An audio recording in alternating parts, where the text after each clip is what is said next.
Now, the American President Donald Trump has made a pivot from American policy by meeting his Russian counterpart Vladimir Putin in Alaska this year. And Trump will meet Vladimir Putin for a second time in Budapest. From Alaska to Budapest, the question, of course, is this: what has changed? Will the Budapest summit put an end to the Russia-Ukraine war? Our next report gets you more details.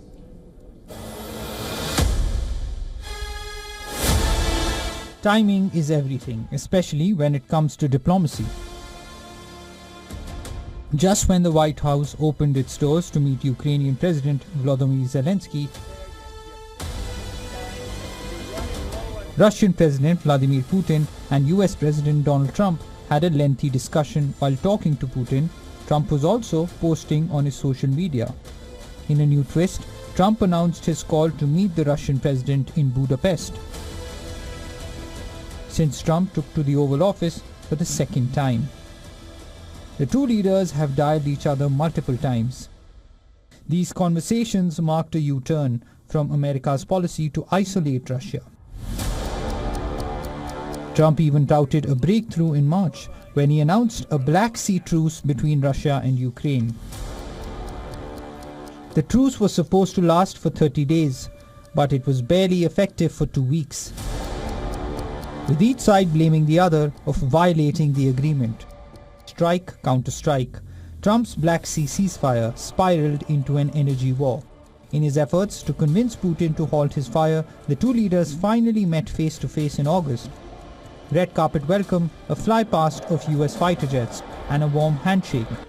After 7 years, Putin stepped on American soil. The summit that was supposed to last for 7 hours lasted only for over 2 hours. Trump said that there would be talks of land swapping.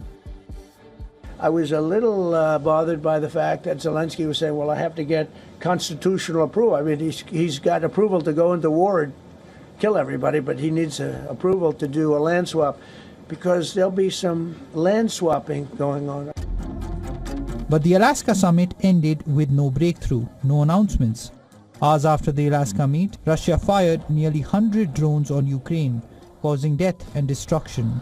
And Russian forces have continued to claim Ukrainian settlements on the eastern front, trying to gain full control of the area along the western front of Zaporizhia and Kherson. Putin's key demand includes that Kyiv should surrender the parts of the Donbas area it still controls, a condition unacceptable to Zelensky. While Putin praises Trump's success on Gaza ceasefire, his next meeting with Trump will inevitably be compared to Alaska. Kremlin has offered no suggestion that it is willing to compromise. Despite mounting international pressure, with Ukraine knocking off 40% of Russia's fuel capacity, Putin remains resolute. It remains unclear how the Budapest meeting will put an end to a war that has been going on for over 3.5 years.